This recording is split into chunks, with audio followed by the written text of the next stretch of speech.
This is Growth Guide, a podcast exploring the depths of curiosity, questioning everything in the name of growth.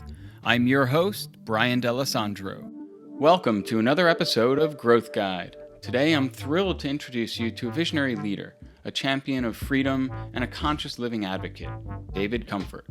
David is the founder of Rise, a conscious living community nestled in 800 acres of the lush landscapes of Costa Rica. Rise is more than just a location. It's a beacon of hope in upside-down times. This family-focused residential community is consciously building an answer to the discomfort, the disconnect, and the dis-ease so many are feeling around the world. When most are struggling to make ends meet while chasing goals that never come, and if they do, it's often at the expense of their physical and mental health, Rise sets out to be a haven for seekers of truth, connection, and the bold looking to live life to the fullest. It's a place where individuals come to reconnect with themselves, with nature, and with each other, all while embarking on a journey of personal growth and a remembering of our true nature, that we are a communal species meant to live in harmony with nature and each other. Rise is building an ecosystem that integrates residences, a Waldorf-inspired school, certified organic farm, and a fiber-connected co-working space, as well as a well-being retreat into one dynamic system. But let's rewind a little bit. Before David became the architect of this amazing growing community, he worked in New York City on Wall Street, and then as a commercial real estate developer. So how did he find his way here? The journey is much simpler than one might think. On a quest for deeper meaning, purpose, and fulfillment, he simply realized the value in accumulating meaningful memories was more important than accumulating things. Through his own journey of exploration and introspection, he discovered the power of conscious living and the transformative impact it can have on individuals and communities alike. Join us as we explore topics like community, freedom, growth, and family. Let's get to it. Hi, David. Thank you so much for joining, man. Thank you, Brian. Thanks for having me. Yeah, absolutely. And it's been some months since we last spoke. And so, yeah, how have you been? You're building a huge project and with a huge vision. So how are you? It's been exciting. It's a time of great energy for us and lots of momentum.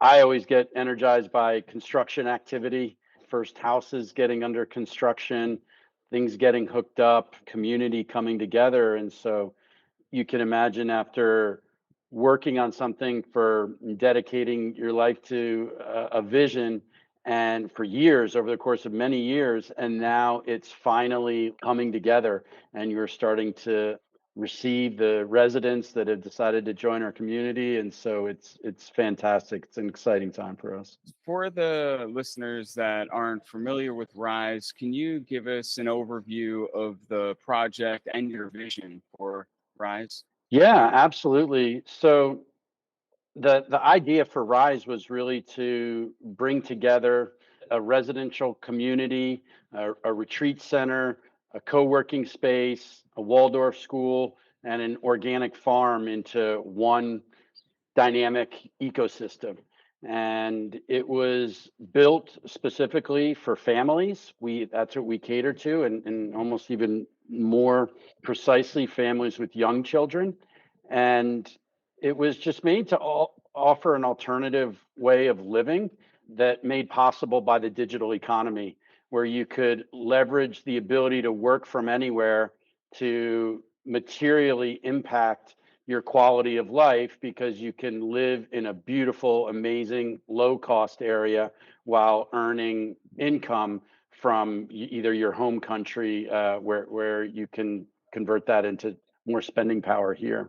And why do you think there has been such, sorry for the pun, but such a rise in interest in conscious communities, especially these conscious living communities where there is this holistic approach to living, working, and being educated? So I can only really, I guess I could speak to my own experience and then those of the people that have found our community attractive. But I think, I came from the United States, and when families take in the full spectrum of their life experience or how they're experiencing life, I think there's a sense of an unfulfillingness. Like it doesn't feel like the life that they really want. Mm, And that's that's I imagine frustrating for them because it's not like the things that we want for our life are so extravagant. A healthy, safe, and stable environment for our children being one. Nutritious food, clean water, a clear path to prosperity in your life in the manner of your choosing. Like, and then to be surrounded by friends and family that you feel connected with. Like those don't feel like that doesn't feel like such a huge ask, right? So why is that so difficult to achieve in the United States or in some other countries? And so I think that is part of it, is that people are just feeling unfulfilled, disconnected, overwhelmed in their current life, and they're curious whether there's another way. And the answer is yes, there is another way. mm. I mean, I know that lands for me for sure, and I've felt this way for quite a while, and I find myself surrounded with a lot of people that are asking the same questions. Yet at the same time, there are so many people that still seem to be imprisoned by exactly what you just laid out there, that feeling of defeat and unfulfillment and just being in these loops of trying, but never quite being able to get the sustenance that they need on all levels. What do you think it is that differentiates those that are able to see that and make a change and those that aren't? And I ask this in hopes not of judging any side, but in hopes of inspiring those that are struggling with this to break out. Right. I think that the first word that came to mind when you said that is curiosity. Like Mm, that is something that I put a lot of attention on and cultivating in my parenting with our daughter Kira, who's 8 years old, is getting curious. And I feel like if you're curious, you start to explore. And when you start to explore, you start to gain awareness and you start to discover things that you weren't aware of previously.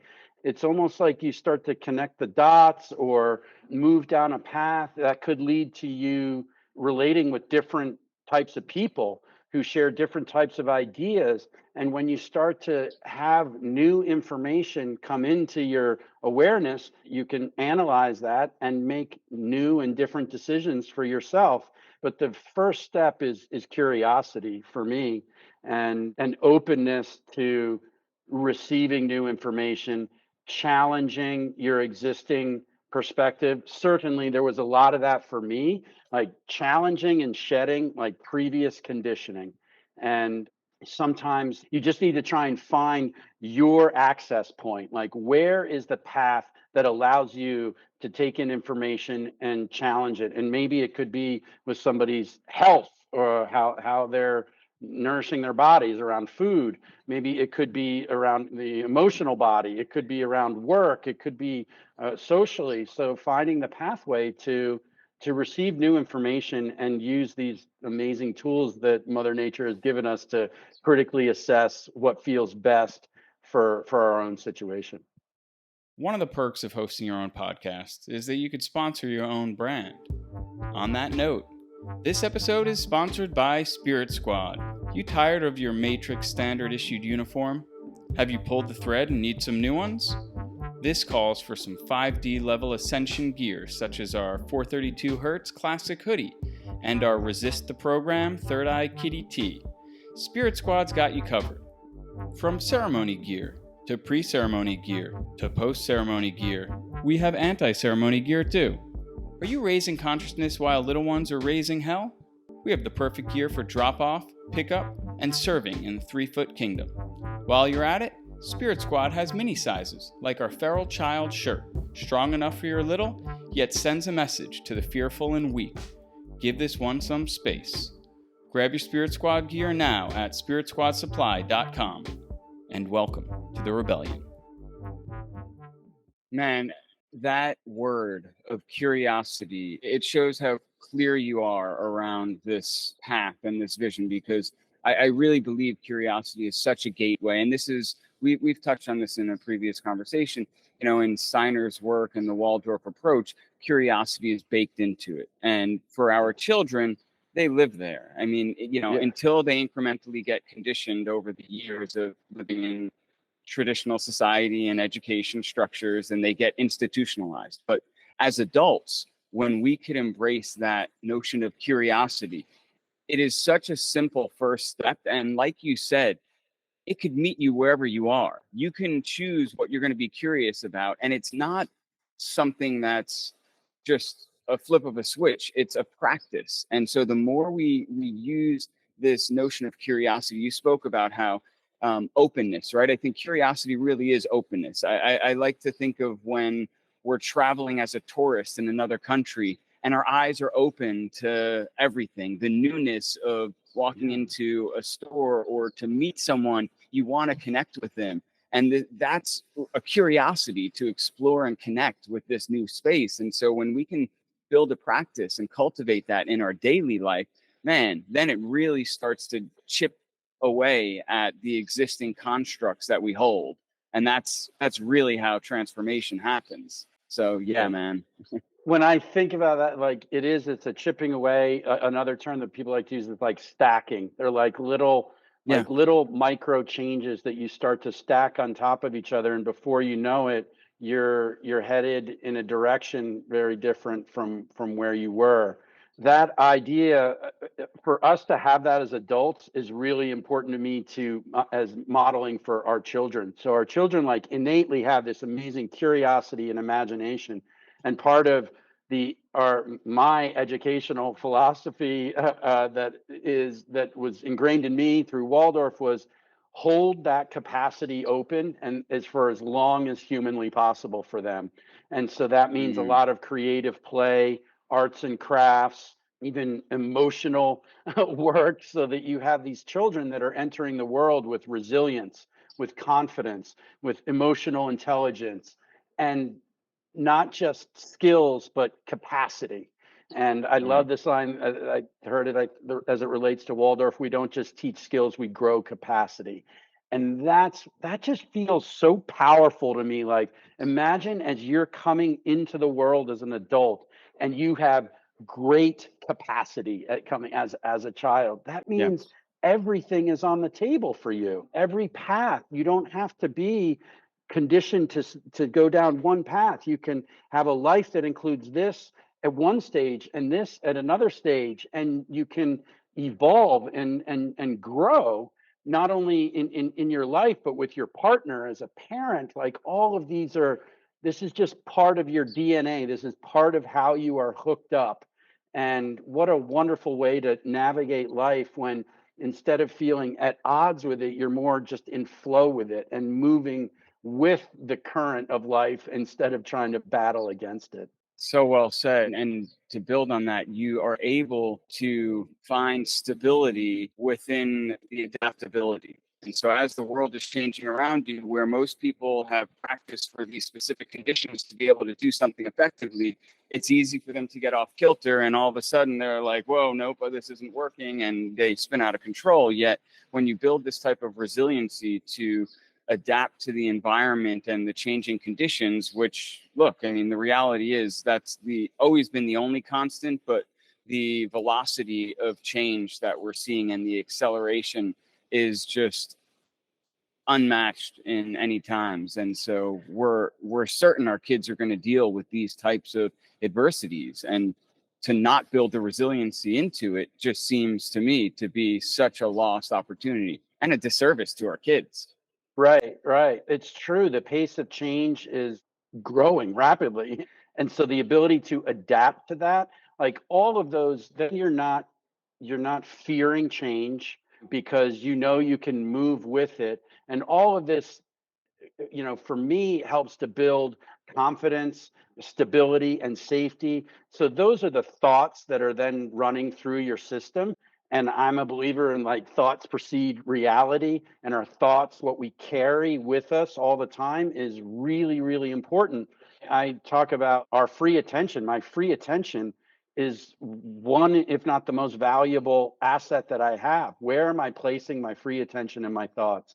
Because that impacts everything around me. And so when you're not fearful of change and you can just kind of roll with it, then your thoughts are in a place of optimism. They're in a place of confidence, and then your reality is sort of unfolds around that. Yeah, it's so big. And you spoke about with our children, really keeping things open for them to, flourish and foster that creativity. And the other thing that seems so vital is that as parents and as adults, that we truly embody the same lessons that we're asking them to learn. And because when there's a mismatch, they're hearing one thing from us and then they're seeing the adults do something else, and that shapes their reality. And that's where my belief on education is it's more for us, the adults who are already conditioned and programmed, than it is for them. They're so pure and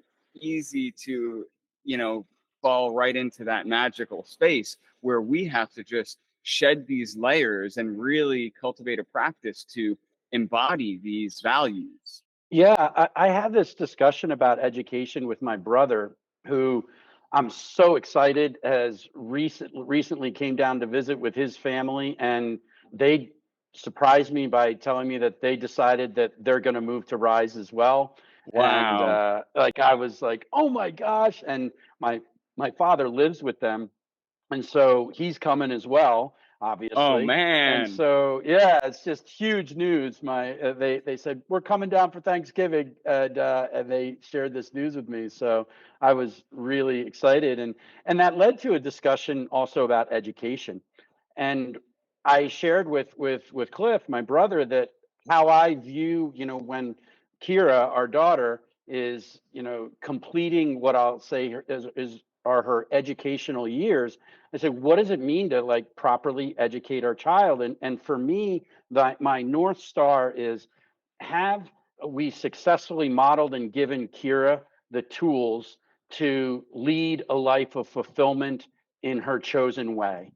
And when I think about that, whether we've succeeded in that, it's less about does she know algebra and more about those things of resilience and confidence and capacity and emotional intelligence and all of these tools that allow her to choose anything and do well.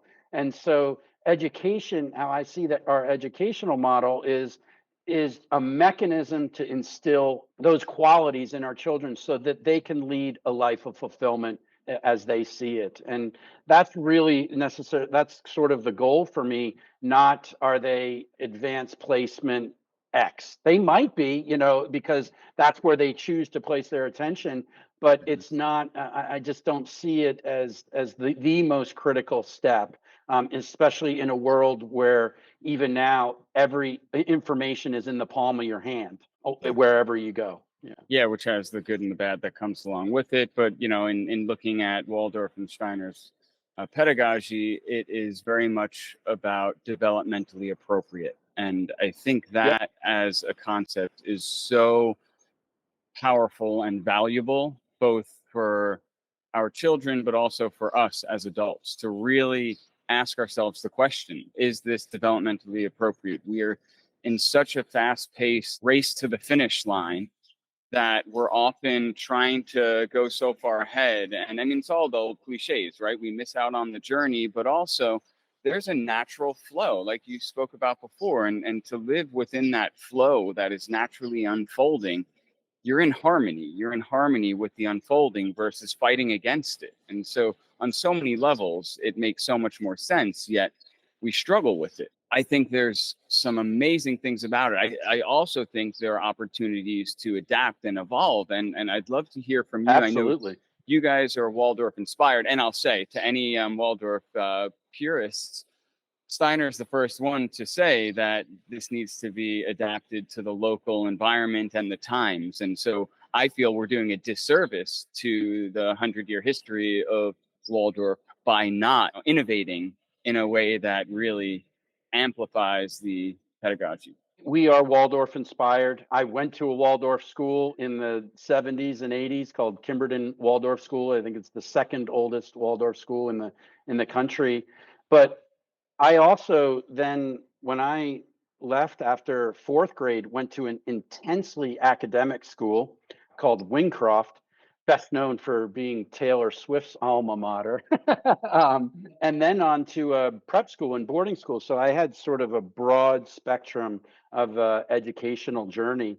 And I used to identify, particularly in corporate life, with the prep school component, and thought that that was really the foundation for how I was feeling fulfilled and successful in corporate life. But the more and more I reflected on it, it was really all the way back to the Waldorf, the early age educational system that my father discovered in the New York Public Library, which was the internet of the day in the 70s, and moved our family with my mom and my brother so that we could be near a Waldorf school, and he ended up teaching there. And so Wow. at our school, I would say that the more dogmatic, things that feel misguided or out of place in this day and age, we're not super strict about that, but the fundamentals are really important. And to me, you brought up, devices. Our daughter basically was not on a device, did not have through the first 5 years of her life, except if we were on like a 5-hour plane ride. Like maybe we would put on one of two specific programs. I happen to notice that that makes a big difference in her life. Like she's able to play on her own by herself. She never asks for advice. Like she might want to listen to some stories. Sparkle stories is something that she likes to listen to, but when we do allow her to use a device, and maybe that's once every couple of weeks or something like that, it's not like she doesn't know how to like pick this stuff up like this. So I don't have any like perception that she is falling behind technologically. And there will be appropriate times to use devices when they are tools for me for learning. But what they often feel like to me is a tool for disconnection between the parent and the child, disconnection between the child and their imagination and their creativity. And everything that I feel like we do as parents, starting from when Kira was in the womb, every decision is guided by connection, connection, connection. It isn't so your child is better at this than others or more developed here. If you just focus on connection, connection, Mm. connection, how does this create more connection between myself and my child? All the rest of that other stuff just kind of falls away, because a truly like connected, support, loved child, it just, from that space they can really do anything. Yeah.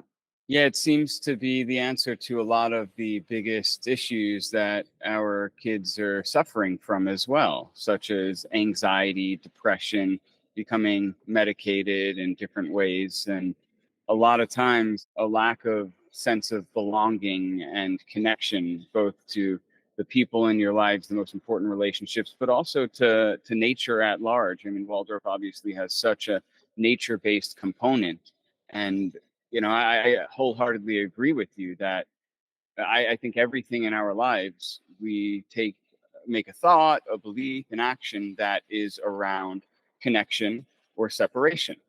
And you could look at that as love or fear or however you want to construct it. But at its most reductive sense, we're making that vote every single time. And if we cultivate one of connection, I mean, it's such a more rich and meaningful life, but also one where you feel you have a sense of place. And it's this reminder that we are not living on planet Earth, we are of planet Earth. We are a part of this larger organism. Forgetting that is the great tragedy. Yeah. Yeah, it is. We are a part of this earth and of this planet. And I mean, from that perspective, life is just so beautiful and magical, and it's I guess easier to appreciate it here in this natural wonderland where you're Yeah. surrounded by it, whether it's a toucan outside your house in the morning, or other animals and wildlife just being, and the trees and the greenery and everything. It gives you a sense of perspective on our place on this planet. Yeah. Mm. And I find, like curiosity, that practice of cultivating curiosity, the practice of cultivating connection is the same. And whether you live in a city and it's a matter of getting some plants that you're around, or finding that patch of park grass in the city where you can go there and you could even be the crazy person and kick your shoes off. But I mean, the simple acts of just stepping barefoot on soil. And, look, I lived in New York City for over 20 years, and it was a very disconnected, disjointed existence in that regard. And I'm not saying, anything negative on New York City, because I have such fond memories and built so many amazing relationships and everything there. And the reality is, our cities are designed in a way that is very, very disconnected from the natural world. And that begs to ask a huge question. What could the next generation of cities look like? And whether they're at the same scale or smaller scales, but how could they really be imbued with nature and existing in a connected way? So I mean, you may recall I lived in New York City for many years as well, and did real estate development in New York City. Mhm. I feel that the same way now. Like, I feel it's very disconnected. I did not feel that way when I lived there. I thought it was the greatest place in the world to live. And now when I go back, and we are going to return there in a week for Christmas for the first time in years, Wow. I do feel that disconnection in a major way now. Like, a couple of days there, and whether it's the noise or just the, I don't know, the concrete, like everything, I feel after a couple days that I need to move on. But if I were still developing in New York City, I'd be trying to think about how can we design buildings that foster connection first, and then move outward. Like, when my life shifted quite a bit from that Wall Street and real estate development in New York City path, and I would say sort of the pendulum was over here, and it swung all the way over here to what I'll just call like the woo woo area, and you're like, we're going to change the world, and that's a little ambitious.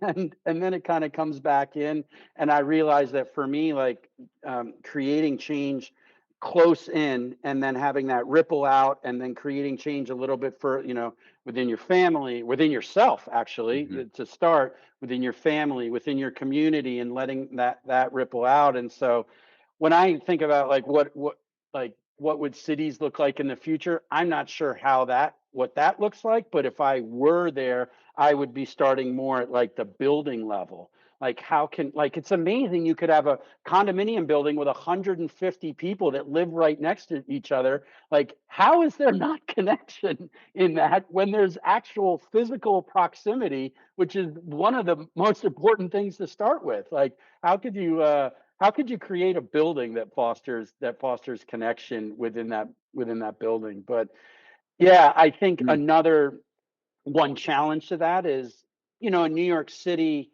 on a building by building basis, there's not necessarily the same value system within that building. Like, our community, like, I have to tell people, like, we're not for everybody. We're not trying to be for everybody. We are attracting a specific type of family with a path for their life that they see that aligns to the vision and values of this community. And I feel like in possibly in take New York City, for example, you might have very, very different points of view within a building, and no ability to, um, unless you did it ahead of time, to say, hey, this is a building for XYZ, and these are our values. And maybe that is the path. But when you have a lot of people with very different points of view, it's more challenging to create connection. Certainly in this day and age, I feel like when I was a little younger, Like we could have opposing points of view, and there's nothing wrong with that. And we could get in heated discussions, and you're still friends with that person. We're still, no issues with a family member. That seems to be less and less common these days.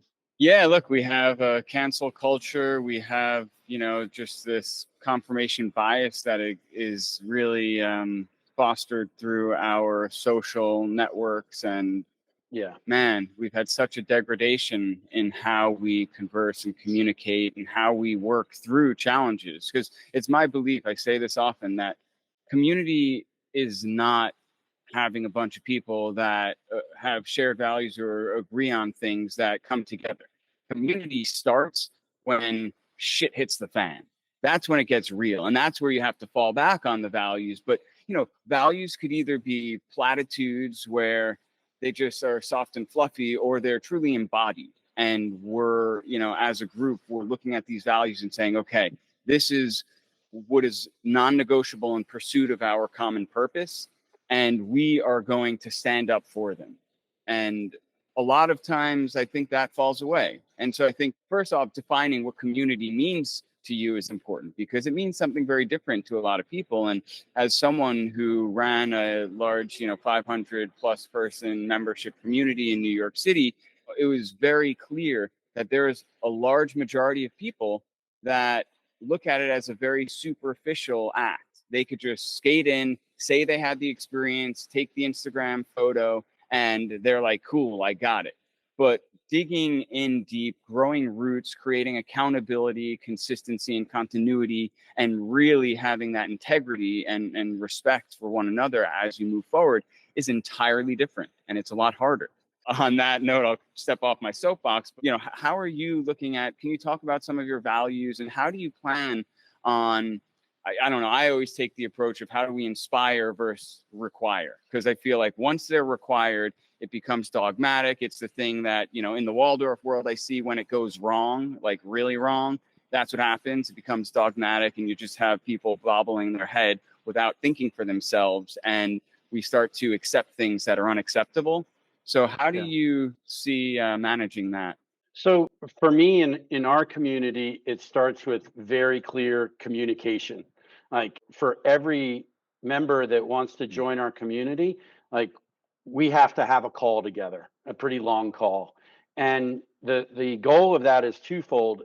One, it's for the first is for me to clearly state my values and my vision for the community without like apologizing for this or that. Say this is who we are, and to give them the information so they can understand how they orient and how they fit into that. It does us no good at all to have somebody purchase in our community only to realize that it's not a fit for them. Like it's like hiring in business. The cost of hiring the wrong person in business is exponentially higher than the cost of just their salary. And so making sure that people have all of the information up front so that there's less chance of missed expectation, which leads to disappointment, leads to resentment, lawsuits, things like that. So the first step for me is to clearly communicate my values. And some of those that feel important to me are reverence for our role as parents, real intentionality in how we parent our children, lifelong learning and creativity, entrepreneurship, uh, freedom, like sovereignty actually is how I would best describe that. And the last couple of years have really brought that to the surface around how much freedom and sovereignty do people have, particularly as it came up with COVID in the medical space. Like to me, like that is sacred space for families to make decisions about what is going in their bodies, what's going in their children's bodies, what's going potentially on their children's face. These are family decisions and not government decisions. So it was, in a way, COVID really helped to crystallize people's worldviews in a Mm-hmm. concise and easy to digest manner, and very clearly. Yeah, entrepreneur. I think I mentioned, entrepreneurship is another one that's really important to me because that's tied in to this creativity, this lifelong learning. Like, I'm 51 doing stuff I've never done before. Some of it I have, but constantly learning and trying new things. And all of that, it comes back to what I shared about having our children see this. So they see this in their parents. They see this in their parents' friends. They see this in a community of action that can be the architect of the life they want. And I do talk about with my daughter about that a lot. You're the architect. You are in charge. And all of the things that we do help to support that perspective and that neurological hookup. I can't help, coming from real estate development, I think about every interaction with my child, starting from when they are a newborn, as like you're hooking up a neural connection. And are you going to Absolutely. hook it up right, or are you going to hook it up wrong? And when I think about building a building in New York City, you had to coordinate the trades, the electric and plumbing, and all these systems had to be hooked up properly, or you're going to have to rip it out again down the road. And I feel like ripping it out in human beings is called therapy later on in Yeah. life. So it's super inspiring and energizing, especially in like the difficult times with our children. Be like, I'm hooking up a really important neural connection right here that is going to impact the rest of their lives. And that inspires you to like be the very best parent you can be right at that moment, when it's challenging and pushing up against areas that are triggering for you. Like, that's the opportunity. This is where you get to demonstrate your greatness. Yeah. And that's where we as adults get to rewire our neurology, right? To break the old habits that we've picked up. And so, I mean, there's such a divine design in all of it that really is magical. And yes, I mean, I have goosebumps over here. But the other part that I want to point out is the nervous system. Our nervous systems as a society, and I'll tell you why I mentioned as a collective, is so out of whack. We are so anxious, we're suffering from chronic stress, and we're in fight or flight mode for a majority of the time, when the body's designed to come back to homeostasis. It could have these spikes, but it brings itself right back. A lot of people live out of that homeostasis as a whole. And the reality is, look, what part of going back to that of connection or disconnection, we've been taught, or at least I've been taught in this Western world, that we've got to go at it alone. We have to be independent. We have to self-regulate and figure it out. And if we go to someone else, it's just to engage on an external level. The reality is, I mean, that's a lie. We are designed as a tribal being that co-regulates. And that means when our nervous system is out of whack, I'm next to David here because we have a close connection. He doesn't have to say a single word. And my nervous system settles down. His has the biological ability to soothe mine. And that's how we're designed to regulate. And so when we wire our nervous systems together from a healthy, balanced place, man, that's where we really get this force multiplier of the sum being so much greater than the individual part. And that's, again, back to resilience, right? When someone is suffering through a hardship, they're held without words even being necessary. They're still being held, and they respond as soup. I mean, the level of disconnect that we receive to get to a point of such deep, ongoing depression or disconnect or chronic anxiety, it's like it is so far down the road of disconnection. And I really do believe, everything you're speaking about is wiring the kids and the families, the whole community to be resilient and to be connected. Yeah. Yeah. And I couldn't agree with you more. And that collective anxiety, or disconnection of the nervous system, like, is you see it just all around the world today. And that's just not an environment that I feel inspired, energized, and fulfilled in. And I think more and more people are realizing that, and now have the capacity to make a change for themselves. And it really isn't that big a leap. It really isn't. And I'm excited that more and more people are doing that. Yeah, I love that you brought up freedom in your value set. And as myself as well, like you said, it's not something I was thinking about so actively until the pandemic came around. Of course, I mean, freedom existed in our worlds and we related to it, but it has changed. And these are my words, not yours. It has changed in these times where, look, freedom of speech system, as you said, on the medical front. I just saw this morning that Brazil is the first country that's requiring COVID vaccines for infants. And it includes like having 3 vaccines within a very short period of time. And the threat is if they don't do that, they get their low income subsidy taken away. And so it's really forcing people into this paradigm, which has us as Americans having to reflect and really ask ourselves, okay, what does it mean to be an American? What does it mean to live a life of freedom? And when and how do we stand up to cultivate that freedom? Yeah, I While mean, you're home of the brave, land of the free, that's what you got. And so as Americans, you believed like you had all that and all this freedom. And so maybe in other countries, like Americans are living in a bubble, and other citizens of other countries had experienced times maybe where their freedoms had been taken away. But I think that was a huge shock for a lot of Americans. And then what can you do about it? Like, what can you do about it in the United States? And I was reminded of 25 years ago, 30 years ago, when I was in college. I got in a debate with one of the professors, and I liked challenging, getting into heated discussions with professors. And it happened to be about the income tax at the time. And he had an alternative position, and I just decided to take the other one for fun in this class. And at the end of the day, I said to him, I said, look, you can either go out in the world and rally people around your cause and take the pathway of getting something changed, or you can keep your mouth shut and live with what you have, or you can leave. You can just leave the country. If you don't like it here, you don't agree with it, then go somewhere else. And I think it's ironic that I kind of did the leave part. Like, when I look back on it, like I'm not as optimistic personally that I can make a huge difference in the United States.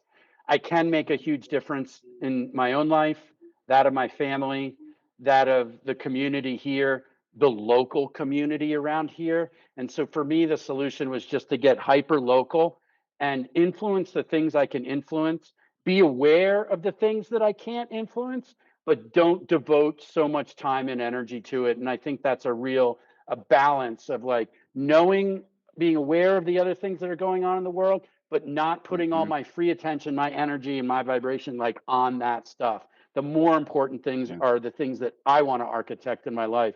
And so when I talk to residents that are coming, I said, like, there's a balance. Like, if people are coming here just bringing all that it's terrible, and government's going to do, they may or may not be doing all that stuff, but I'm focused on the life I want for our family and community. Yeah. Are we facilitating connection or separation, right? It becomes, and righteousness is a very dangerous thing. It could disguise itself as seeking connection, but really being pretty destructive. Yeah. Yeah.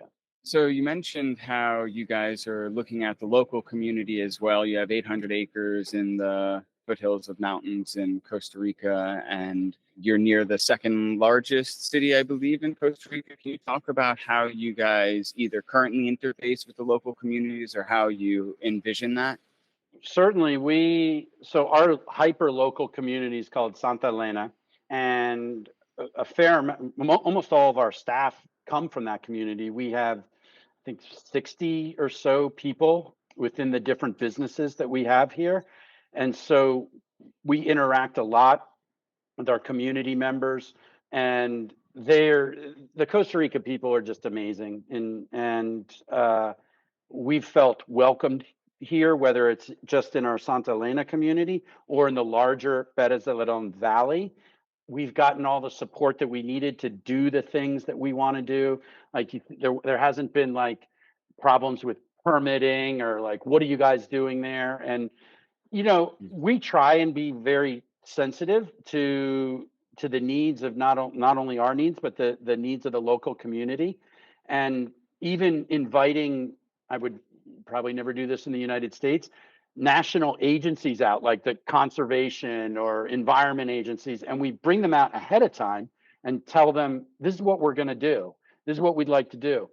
And what that the effect of that is that then those people in those agencies don't worry about getting a phone call of something they don't know about. So if anybody does call, they're like, yeah, we know all about that project. We feel it's a model for development in our country and hope everybody else would replicate it. We've done quite a bit of reforesting. We don't use any herbicides or pesticides, and managing an 800-acre property with none of that takes a Mm, lot of work and a lot of effort, a lot of labor. But that labor provides jobs for people. It provides connection to the community, and so we've really, really enjoyed being here and living in a small little town. And it reminds me of, I said we moved to Kimberton Waldorf School. Kimberton was like a little Waldorf community, little town. And it reminds me of just being back in small town USA, I guess. Yeah. mm.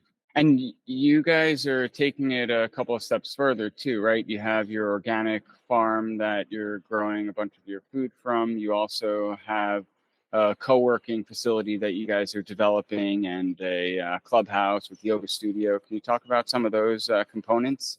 Yeah. So, well, I'm going to start with the school because the school's like the Mm, beating heart. We're about to start construction on that in February for our brand new school. We've been operating a school for 2.5 years on existing structures, but the new school is going to be amazing, and so we're starting with that.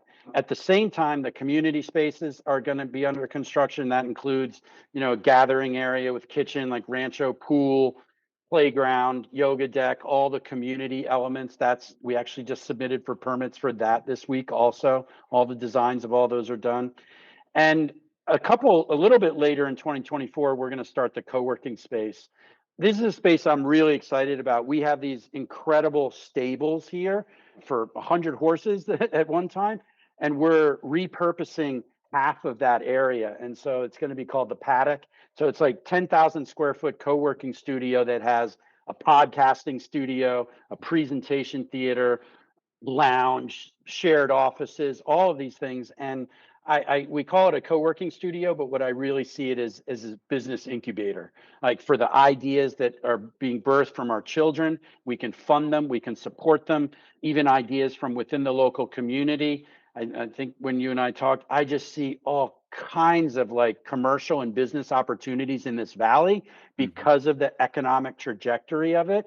And there's a lot of times I get questions from people like, what should I do there? I said, you can do what you're familiar with, or you can try something completely different. And I did that with, you remember, kombucha culture. Like we have a beverage company here called Kombucha Culture. I knew nothing about the beverage industry. It was just a little hobby business that has grown into a multi-million dollar business. We're about to start exporting to California, into Erewhon in LA and all of Southern California. And you can do that here because the barriers to entry and the barriers to success here are a lot lower than in the United States. Like the United States, it feels like you got to get everything right to be a success as a new business. Here, you can make some mistakes or not have certain pieces in place and still be really successful. And so that co-working studio is a really key and important piece to me as part of the community. And the organic farm, we don't grow as much as we used to. And part of that was even just learning like this is an agricultural valley. I mean, I knew that. Like the locals grow in a more efficient way than we do. And there's a farmer's market here the size of 3 football fields every Thursday and Friday. It's enormous. Everything you can possibly imagine is there. And so we tend to buy a lot from the local farmers because it supports the community and it's less expensive, honestly. And you also get the quality of what you need for nutritious meals. So yeah, these components kind of all come together to support the community. Yeah, it really shapes a true alternative way of living. It's not just communal living, it's really having all of the touch points of meeting base level needs and then being able to move up pyramid of Right. Maslow's hierarchy of needs. And this idea of entrepreneurship, I think, as we talk about resiliency for our kids and being able to really architect the life of their dreams, I mean, entrepreneurship, leadership skills, I think are invaluable. And again, the embodied teachers as parents, we know our children are mirroring what they see for those early years of their lives, and they're so important. And so seeing their parents working on being passionate about that, they're in their power around and really in control of and working with people that they love and having healthy relationships with how they work with one another, obviously for mirroring is huge, but it's also rewiring our adult brains of what work could look like. I love the aspect you talk about of really lowering that bar of risk when starting new ventures. And so, are you seeing other ways to collectively work on projects that allow people to enter in where they either would have been restricted, or if they didn't have funding or didn't have the direct experience, where they're able to truly step into these new opportunities and potentially forge a new path in their lives? Because I think another thing is we get stuck, right? And we get stuck on what our resume says we did and what the job market says that they'll accept of you, which is usually very pigeonholing. This seems like an Yeah. opportunity for reinvention, which is powerful. Right. And so there's a couple of things there about lowering the bar. Like, first off, I see when you're in a community of people who are skilled and resourced and with life experience, you have a sounding board for your ideas, and when you're going to get authentic reflection from them that is valuable, that alone like lowers the risk level for your business. Like, if somebody asks me about, hey, what do you think about this idea? Like, I'll tell them, like, I think it's a terrible idea. Or look, I think there's a possibility there. Here are the major resistance points that I perceive that you might have there based on my experience in this country. There are things that I'm good at, and there are things that I am not good at. And when I'm not good at something, I don't ignore it. I just try and seek others that have more wisdom in that area than I do. So, as we have a community that has these skill sets, like, to me, for people who want to enter into like a new business, it's a lot easier when you have that knowledge around you, and that alone lowers the risk. It also feeds into, like, I like supporting people's business ideas and goals. It's a way that I can be of service, and that is another value of our community is around service to others. This was a part of the big shift for me. Like, how did I go from living in New York City and doing real estate development and living that lifestyle to craving this lifestyle? And a huge shift for me was finding fulfillment not from accumulation, which was most of my corporate life, but from service to others. And that is not something, I mean, surprising. That did not come naturally to me. It's almost embarrassing to admit that. I was fairly self-focused, and it took a life coach that I engaged to open my eyes to the idea that service to others is where I may find true fulfillment.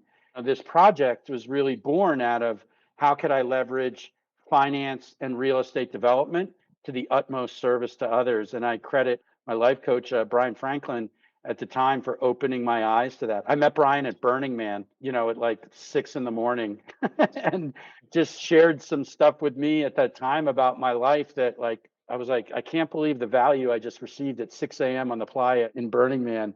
And then I ultimately engaged him as my life coach, and he was able to open my eyes to this. Yeah. Now, random question. Do you think if you had met him prior to you ever going to Burning Man, you would have been ready to hear what he had to offer? The question was, I ready to hear? I'd been to Burning Man a couple of times at that point, and I was someone who was highly resistant to ever going to Burning Man. This was 2011 or so. It was my wife who got me to go. And because I just thought it was some big party in the desert.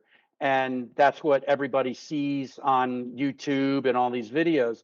And then my wife brought home like the booklet, the manual of all the activities there. And it was the first time I realized that it is way, way, way more than a party in the desert.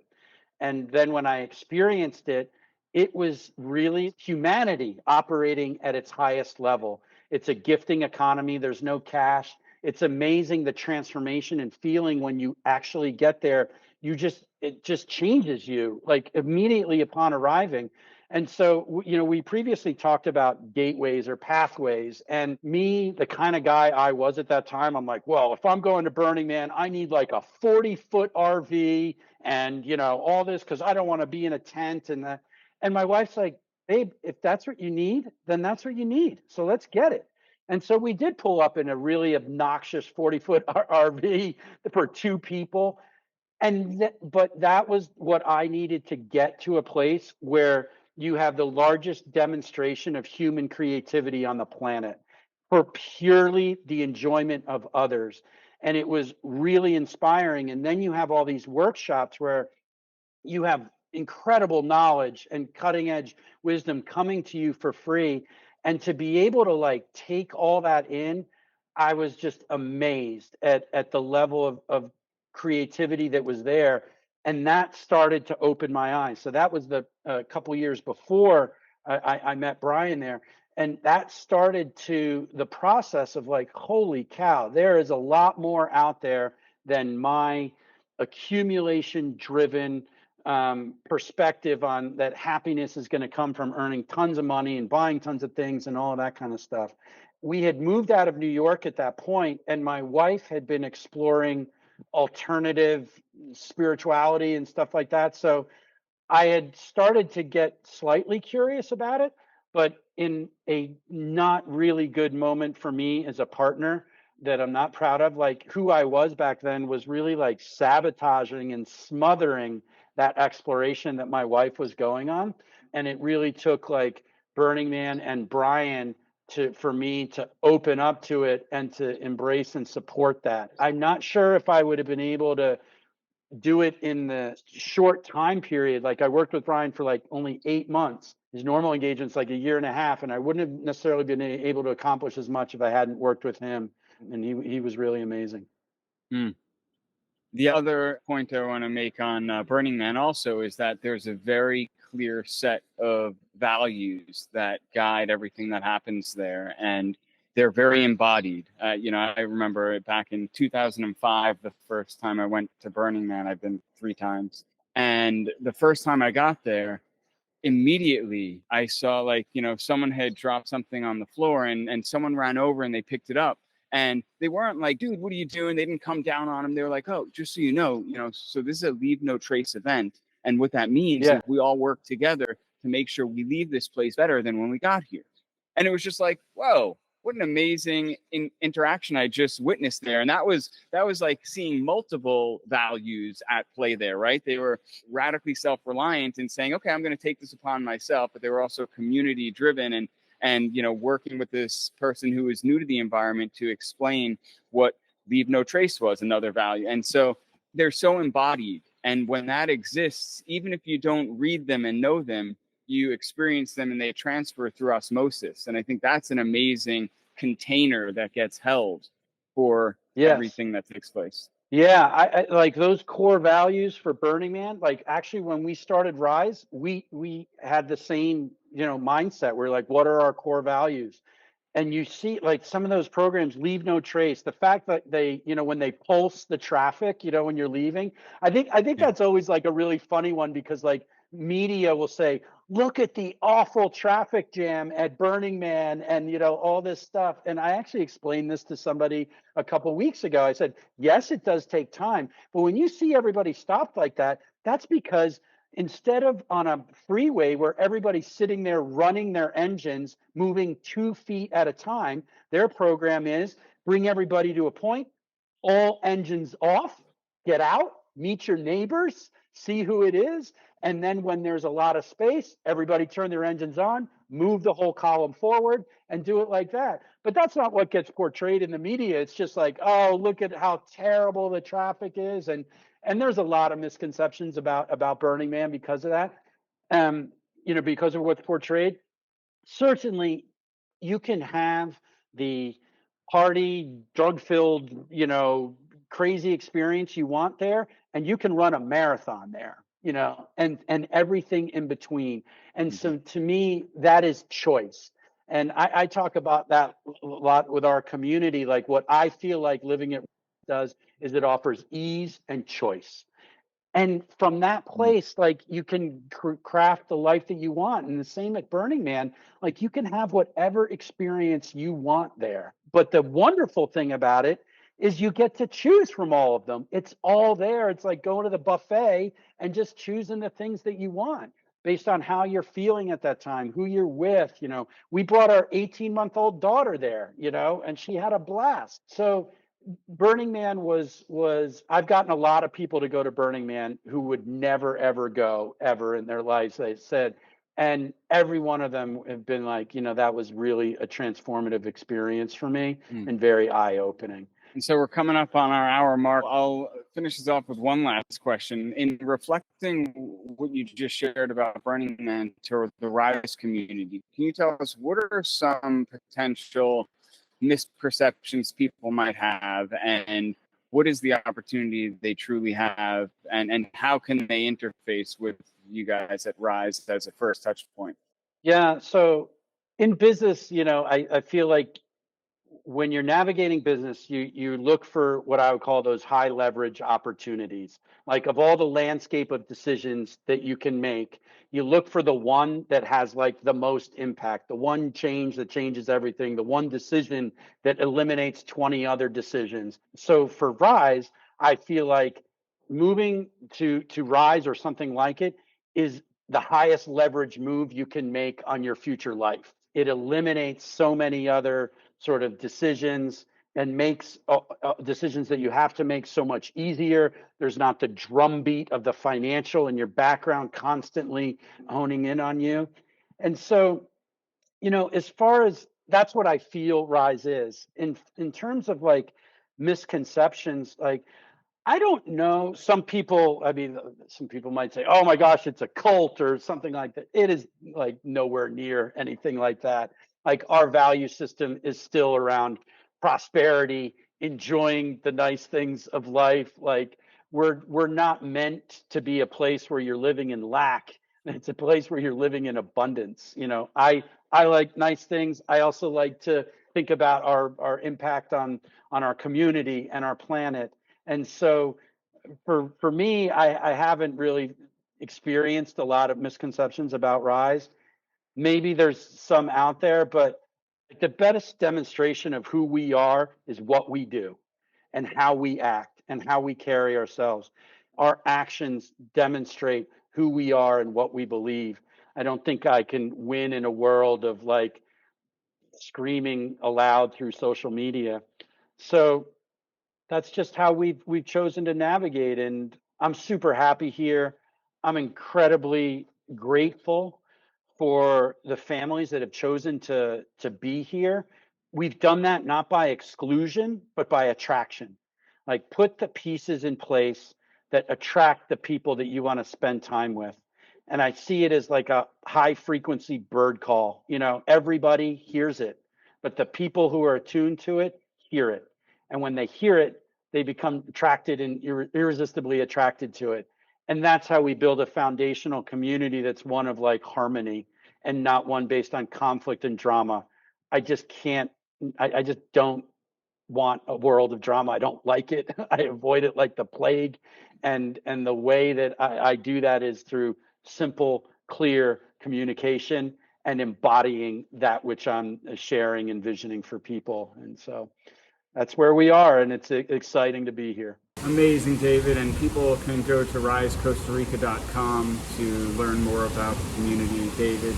People can go to risecostarica.com. We have an amazing sales director, Alejandra, who can share more information with you if you're interested in joining the community. We also have an amazing retreat center called Quincata, which is on the property for those that just want to come visit. You don't have to be specifically coming for a retreat. You can just come and hang out, have a kombucha, go for a swim in the waterfalls here, go horseback riding, mountain biking, do nothing, which is a lot of fun here as well. It's a wonderful place. So anybody that wants to come and visit, please come join us and see what life is like here. Thank you so much, David. I really appreciate your time. Yeah, I'm excited for people to learn more about this project. Thanks so much, Brian. It's been a real pleasure. I look forward to seeing you soon. Thanks for joining us this week on Growth Guide. A big thanks to our sponsors. This episode is sponsored by the Permaculture Education Institute. You may have listened to the episode I did with founder Morag Gamble. She's incredibly knowledgeable in permaculture practices and communes with nature on the deepest of levels. The conversation we had revealed how returning to a healthy relationship with nature brings us internal peace and harmony. Whether in schools, prisons, on farms, or in our backyards, the result's always the same. Morag devotes her life to restoring our soil and enriching community. Whether you're looking to level up an established career or into community farming or being called to this field for your next chapter, the wealth of knowledge and wisdom Morag offers is paramount. This is where the Permaculture Educators program comes in. It's a global online learning community led by Morag Gamble. The program includes dual certificates of permaculture design and permaculture teaching. If you're called to be a part of the positive change growing around the world through living simpler, speaking up, and teaching permaculture, this course is for you. For anyone looking to make permaculture their way of life and their livelihood too. For more information, visit growthguide.love/perma. This episode is sponsored by Morning Man. Live manly, own the morning. I learned about this from UFC champ Frank Shamrock. He was always having trouble getting started in the morning without like 7 or 8 cups of coffee. No exaggeration, I've seen this in person. So he created this product that's packed full of 45 superfoods and it has 95 milligrams of clean caffeine, so you get that charge from the greens and also get a hit from the caffeine without feeling all jacked up. I'm definitely caffeine sensitive and I like this product because it doesn't make me feel like I'm bouncing off the walls, but I feel sharp and energized to get shit done. Visit growthguide.love/morningman to learn more and use promo code GROWTH for 15% off. I'd also like to thank our sponsor, Atmananda Yoga. You guys have got to check out their yoga alignment mat. I've been using this for a long time. As you know by now, I've studied and trained with them as a yoga teacher, and the mat is incredible to deepen your practice and to ensure a lifelong injury-free practice. Visit growthguide.love/alignment for more info or to buy. Be sure to use code GROWTH at checkout for 15% off. Make sure to visit our website, growthguide.love, where you can find freebies, exclusive content, and subscribe to the show so you'll never miss an episode. If you found value in listening, I'd really appreciate a rating on iTunes. I can't tell you just how important this is. Or spread the love. Tell your friends, your fam, heck, tell your spirit animals. And follow me on Instagram at growthguide.love. Be sure to tune in next week for our newest episode.